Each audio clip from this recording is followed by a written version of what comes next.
Welcome to Here Where You Belong, your go-to podcast for exploring belonging with your host and belonging expert, Dia Irby. We are thrilled to have you join us.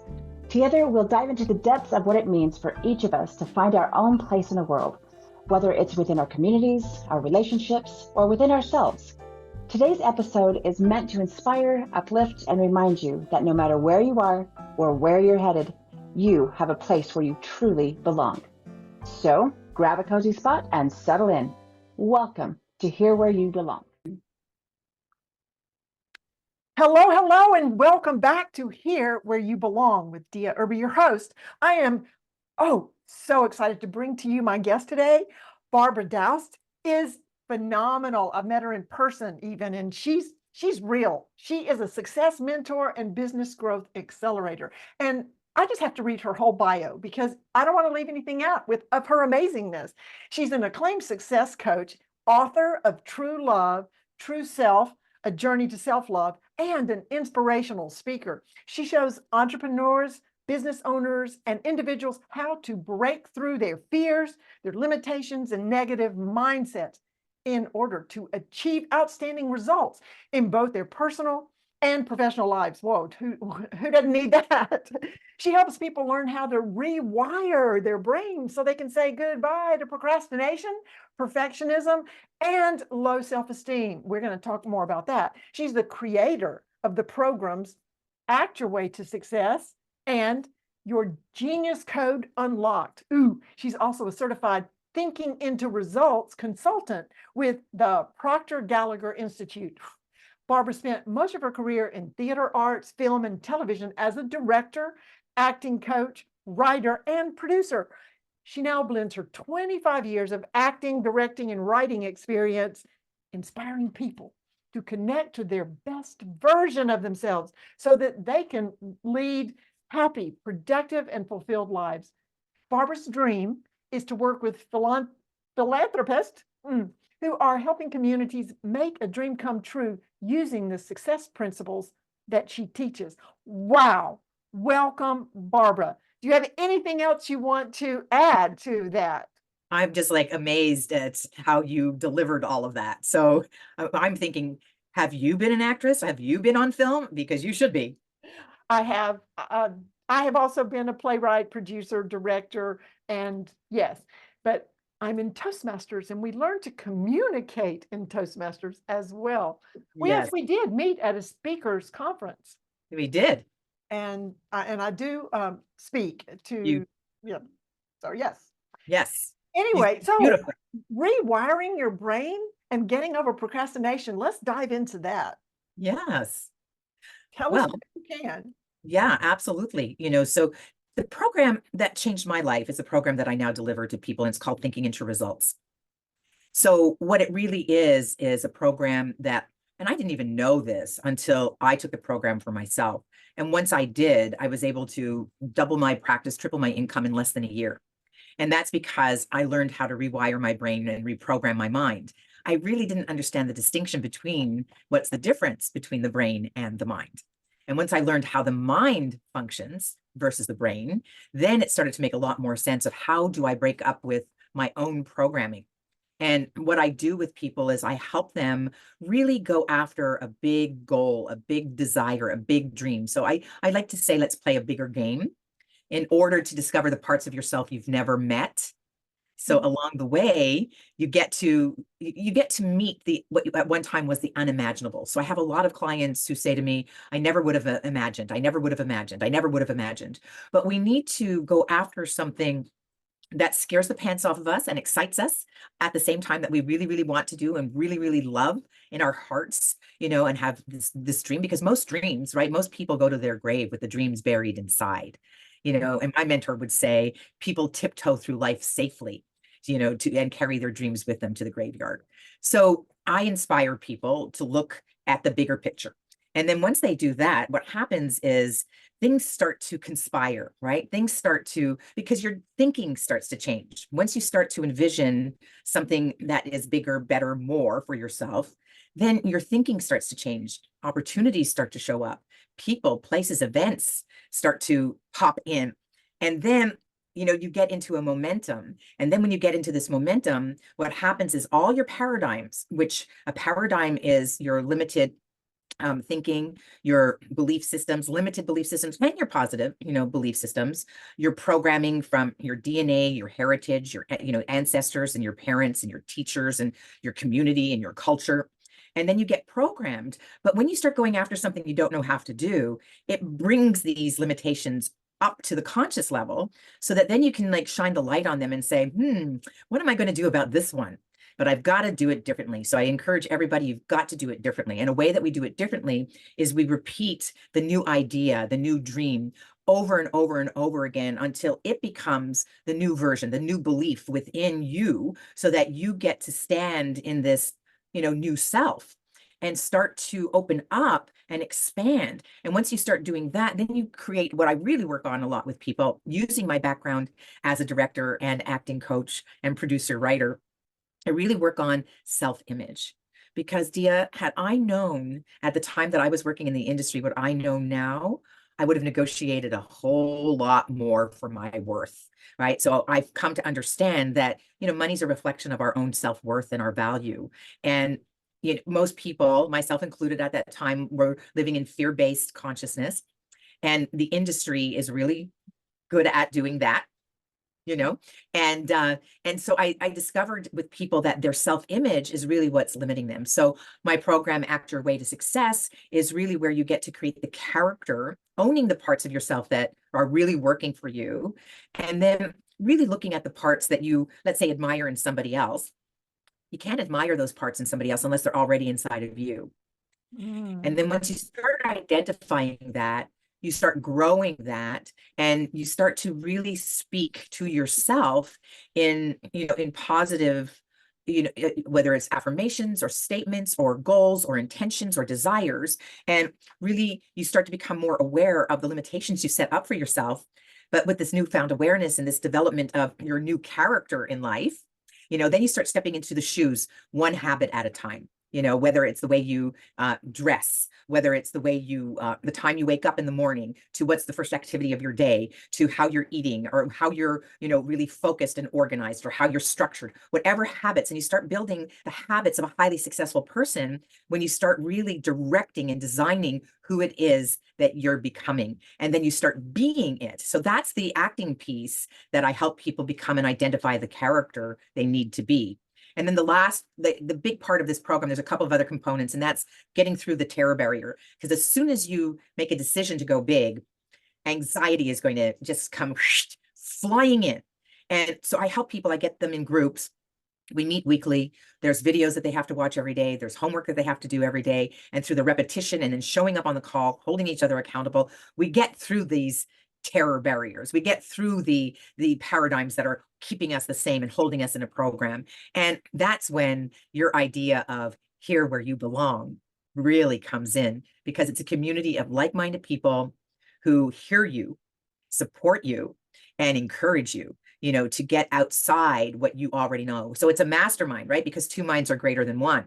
And from that place, you're going to have a new consciousness. You're going to be creating from a new mind. Most people think that they can create a new version of themselves with the same mind they already have, but that mind is already programmed with what they already know. So I have a quick question here. In creating and putting on this character, like when you are doing a play and you are a character, you are being that character and not yourself. But so are you being your true self by peeling off onion layers of what you've covered up your real self, and now your real self is the character that you're becoming? Or are we supposed to become somebody that we aren't naturally? Well, great question, because I believe that when you're acting anyway, you're still being yourself, and you're just tapping into parts of yourself, and you're also using imagination, which is all a part of all of us. Right.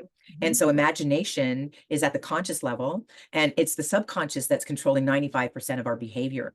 And we need to use our imagination to create a new idea, a new picture.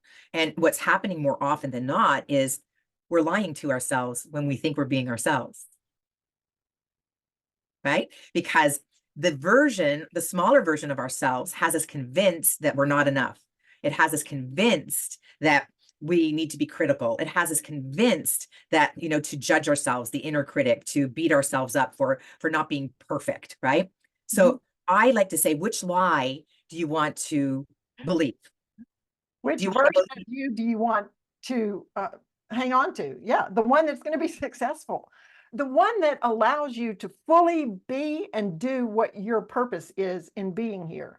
Because I believe every person is on earth to accomplish a certain set of works that were created for you to do before you ever even got here. And if you're not being your full self with your full potential, you're going to take your dreams to the grave, like you said. And how sad is that? How many? I'd be curious if we could walk through a cemetery and read the books that everybody took with them to the grave. Right. That's right. Everybody's got a book in them. Yes. And you see, and like things like procrastination are part of what might be called an imposter syndrome. But really, I've been investigating the nuance of being in the imposter syndrome, when really I believe it's just about confidence. Because when you start out and you want to be a ballerina, you don't just become a ballerina by putting on a tutu, but it's certainly going to help you to maybe get to the ballet class. And then when you're in that ballet class, you still might not think you're a ballerina, but if you start believing you are, then you're going to show up and practice. And then when you practice, you're still not going to be very good in the beginning. You're just going to start gaining confidence.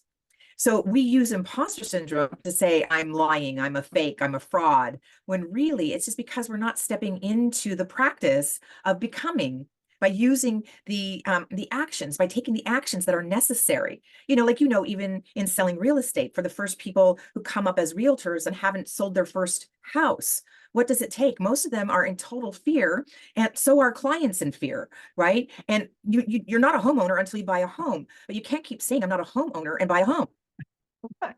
You've got to take action. You've got to get a mortgage. You've got to get your letter. Yes. Exactly. Right. And so it's like, what's the biggest lie that you're telling yourself? One thing that I used to tell myself, and so like I'm somebody who procrastinated because I'm a recovering perfectionist. I mean, I can't tell you how many certificates I have, how many licenses I have, how many degrees I have, blah, blah, blah. It's like I'm always getting ready to get ready, because one of my biggest lies to myself is that I'm not smart enough. Right. So if I'm going to believe that, right, I'm going to feel like an imposter, and I'm going to show up like doubting myself. I'm going to show up trying to prove myself. I'm going to show up, questioning, do I have the authority to speak up and speak out? And whereas it's just the lie inside of me that's showing up in my external environment. So why not say I am smart enough and come to the table with that? Even though I might not feel that fully, I have to start somewhere to practice it.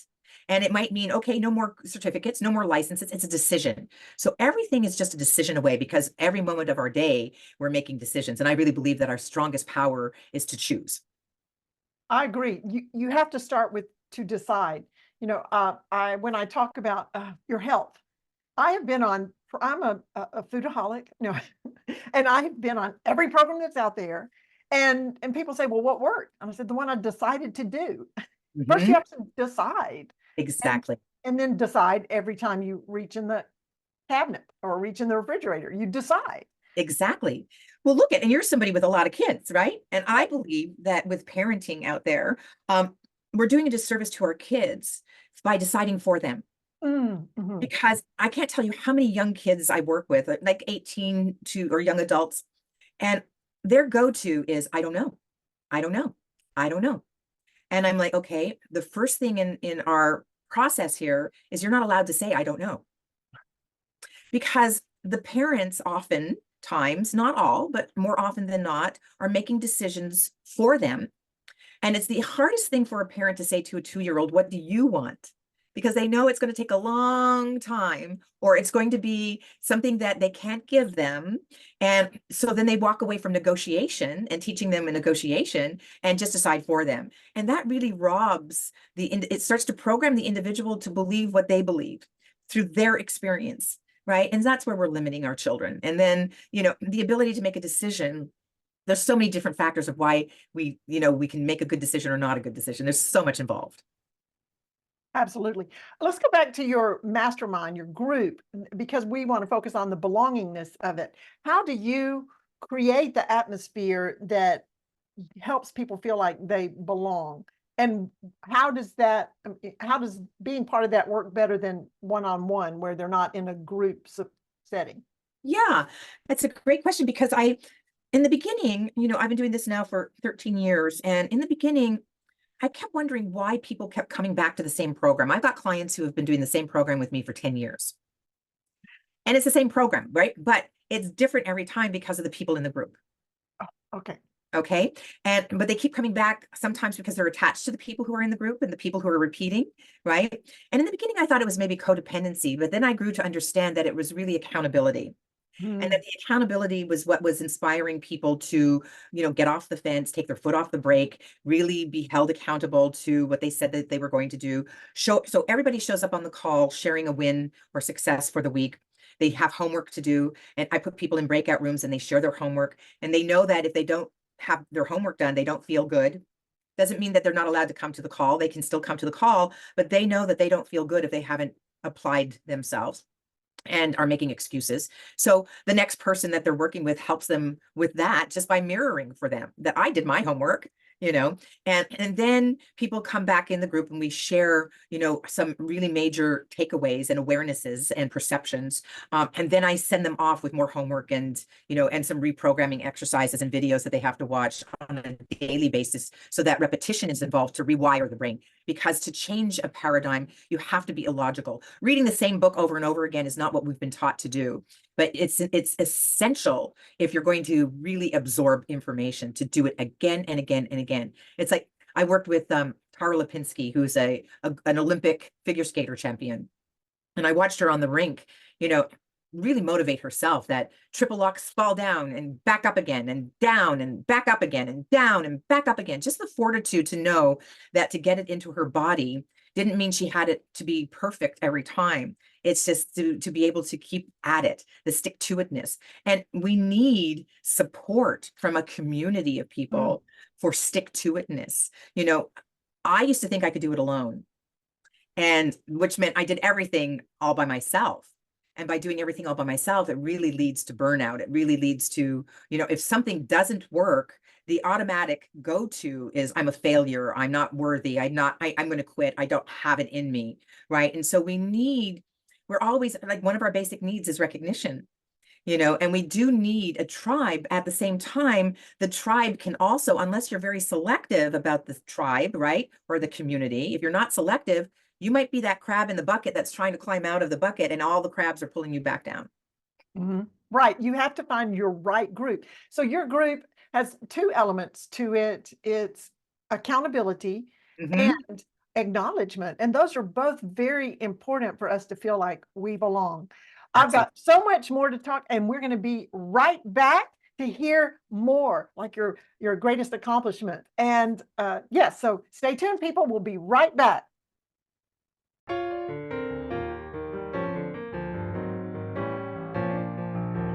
Hey there! Isn't my guest amazing? So glad you joined us today.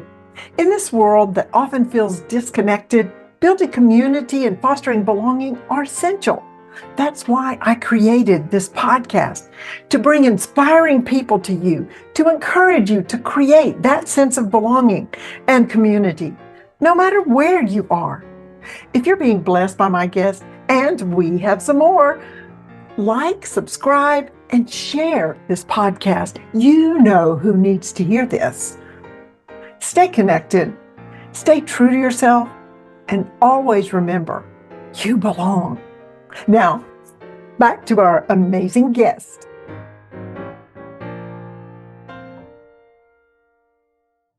Wow. Okay. Now I ask each of my guests, what is their greatest accomplishment? And I'm so excited to reveal what Barbara said and tell us a little inside scoop about that.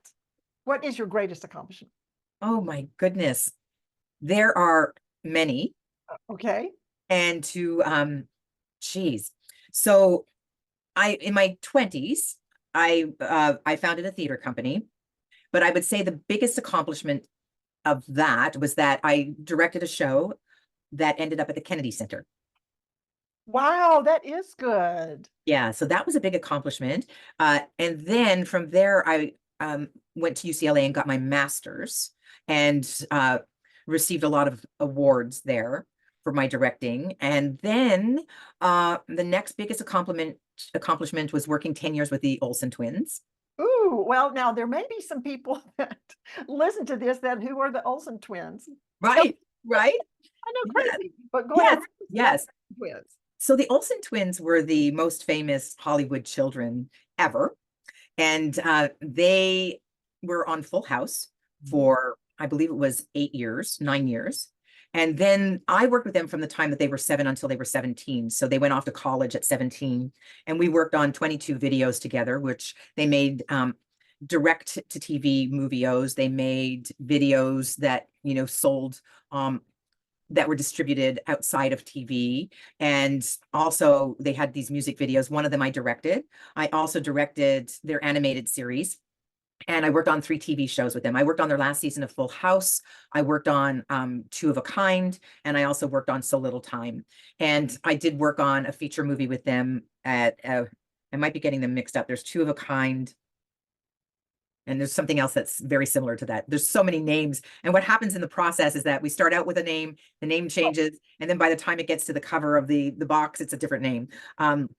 Your yeah. working title, and it can change at any time. Exactly, exactly. And so, so then after that, I would say, I lost my husband suddenly 2 months before our 25th wedding anniversary.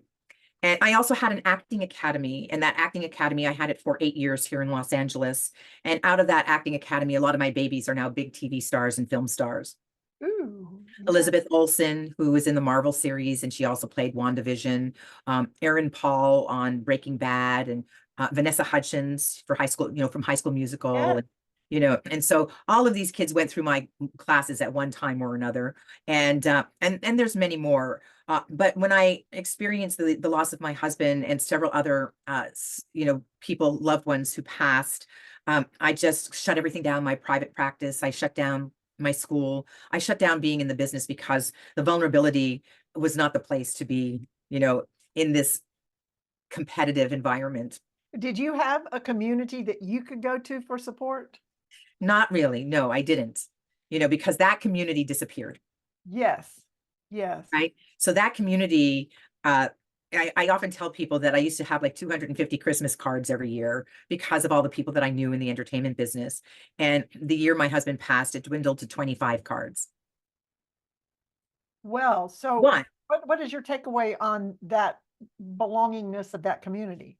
Well, the takeaway is that, one, people didn't want to send me Christmas cards because how do you say Merry Christmas, Happy New Year to a grieving widow, right? Okay. So I can understand that. But what really became apparent was they didn't want to be around a grieving widow, because it's challenging. It's very hard, to be with somebody who is as dark as I was, because I had not been somebody who went to people with problems, or I had never experienced depression in my life. I was always the teacher, right? I was always the coach. I was always the director. I was always the one who was pulling out the best in everybody else. So that when the relationship changed where I needed them, they no longer had the mentor who they needed. Ooh. It's important to build community that has two-way support. That's right. Yes. That's right. I often say you don't want to be a leader who appears flawless, because as soon as you do something, make a mistake, people are ready to cut your head off for not, because if you keep presenting this perfect version of you, that's the expectation that people are going to have. I don't blame them. I think it's really your responsibility as the leader or mentor, to be vulnerable, to be transparent, to show the warts, to say, hey, not to cover up a bad day. Right. You teach people how to treat you. That's right. So if you teach them to treat you like you never have any problems, then that's what they're going to think. That's right. Or if you teach them that you can, you're cheap, you don't need to be, you're not expensive, you don't need a bunch of money, then nobody's going to want to pay you a lot. That's right. That's right. Yes. Yeah. And the big thing for me, because a part of what I teach is self-image, I realized that, oh my goodness, if I'd known these principles before I needed them, I always needed them. But when I was working in the entertainment business, I could have negotiated so much more for myself.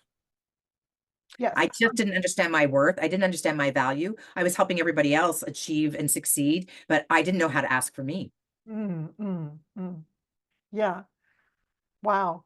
Your favorite quote. Faith is the ability to believe in the incredible, what the masses deem to be impossible. Clarence Smithison. Smithison? Yes. Yes. Yes, that's it. Expound. Well, I love that because I've since learned, right, that unless you go for what people would consider the impossible, I like to call it the unimaginable, right? Until you start, but the thing is that if you can see it in your mind, it exists, right? And so however you manage to maybe find somebody who already has it, has already created it, or you just believe that there is something out there, the cell phone always existed. We just didn't have the consciousness to create it. Henry Ford, really saw, the Super 8 engine, and his engineer said it was impossible. It cannot be done. He said, I can see it. I can see it. So if I can see it, it must be that we can create it. And so there's so much, right? Call it the invisible side of success. There's something that's going on that's, outside our consciousness, and that we can get into the higher consciousness. Because if we keep creating, if we're looking at a problem that we've created and we're still using the same mind that created it, we're not going to be in the solution. So we might not know the answer. So we might have to go somewhere else to seek the answer. And there might be somebody else who has a new perspective and somebody else who has a different level of experience, who wakens that consciousness within us to say, I never thought of that. Which also happens when you have a mastermind. That's right. It's mastermind because it's more than one. Two heads are better than one. I know that's trite. Well, it's just like everyone refers to the fact that nobody believed that a man could run a 4-minute mile. Exactly. And as soon as someone broke that, then everybody start running the 4-minute mile. That's right. Yes. So, yeah. And I'm sure scientifically, all of this has something to do with your reticular activator system. Absolutely. That part that's filtering out different stimuli so that when you decide you want to buy a certain car, everybody on the road is driving it because you're thinking right. about it. That's right. And that's not being somebody else. That's being really who you are and letting your brain hear what's true about you. Exactly. Exactly. Right. And it's all, and especially with the reticular activating system, it's all about focus. So when you focus energy, when you focus desire, then that's what your focus, your reticular activating system acts like a laser beam rather than just like a 6-lane highway where you're distracted over here and you're distracted over here and you're distracted over there, right? That's more like a magnifying lens trying to, burn a piece of paper with diffused light, and it's called diffused energy. Eventually, gradually, it might burn the hole in the paper, but if you aim a laser beam at that piece of paper, there it is, right? The energy is activated, and it's called focused energy. And most people will start to focus on one thing and get easily distracted. But more often than not, it's because of people they're hanging out with that they get distracted. I was working recently with a young realtor, 24 years old. And I said, so what do you really want? And he says, I want to sell 10 homes a month. I said, great. Okay. Go for it. Great. And he said, oh my God, nobody ever says that to me. They say that's not realistic. Well, maybe not for them. But maybe not for them. It's like, if you have that desire, go for it and let yourself believe that you can have it and can do it. But if you're going to let somebody else's belief get in your way and somebody else's realistic version based on their experience of limitation, and then, I worked with another realtor who totally believes in the impossible becoming possible. And, I helped her. She was averaging like selling 30 million a year in properties. And I helped her go from 30 million to 53 million in less than a year. Okay. Right. So she already knew the importance of focus. She already knew that she had to create, well, what's the difference between 30 million and 53 million? What is the image that she has to put in her mind? Right. And so sometimes we focus on it. Well, it's more work, more work, more work, more work. But the real question is, well, how can you do it with less work? We're not asking the right questions. Ooh, good comment. I've heard that you take the I am of impossible, move it over, and it's I'm possible. That's right. That's right. Yeah. And when you break it down, you could look at, well, if you've got a $10 million property to sell and you get 5 of those, Right. right? Yeah. Versus people might think to make the 50 million, they're going, well, that means 10, 15, 20 homes a month at 700,000, and that's the concept of working harder. But working smarter. Work smarter, not harder. Wow. Okay, so much goodness. And all of this with your mindset and everything, it just emphasizes the importance of being in a community, a sense of belonging where you have supportive people that will hold you accountable and remind you, but didn't you say you wanted to this and that? Well, it's possible. And we're here to cheer you on with the acknowledgement of your achievements. That's right. Wow. Okay. Well, we need to wrap it up, but I would love to hear what you have to say to your last words to our listeners here. Well, I always say you don't know who you really are, and you never will until you discover the parts of yourself you haven't yet met. Mm.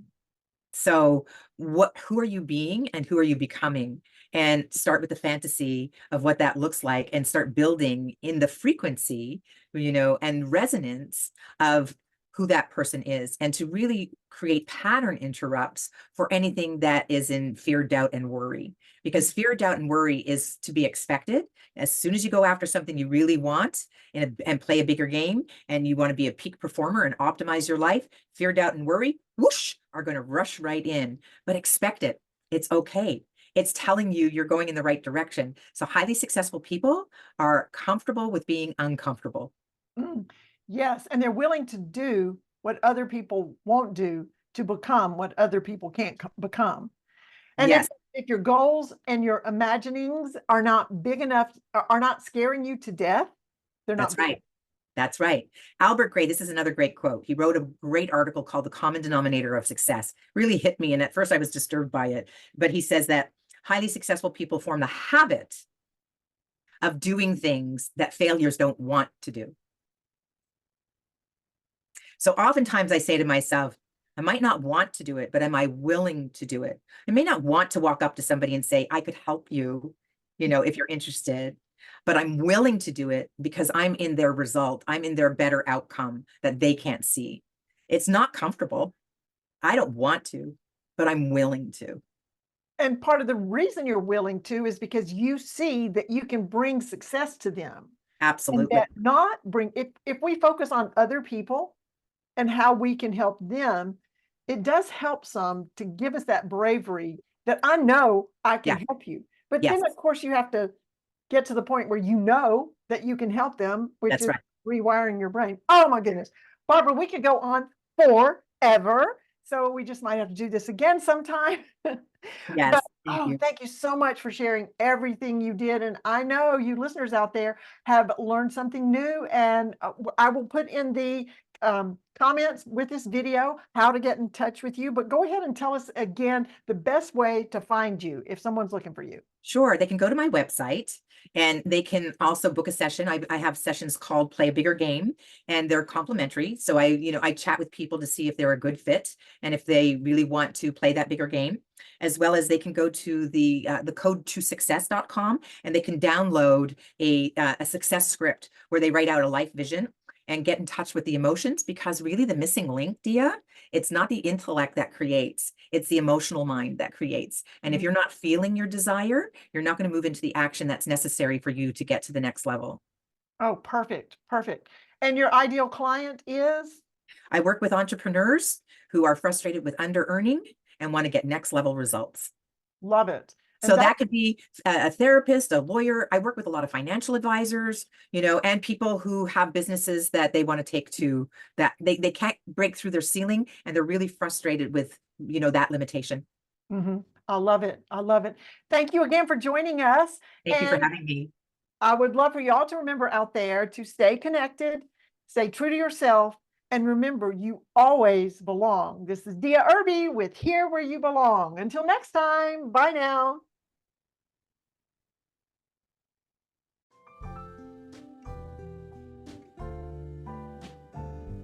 Thanks for tuning in to Hear Where You Belong.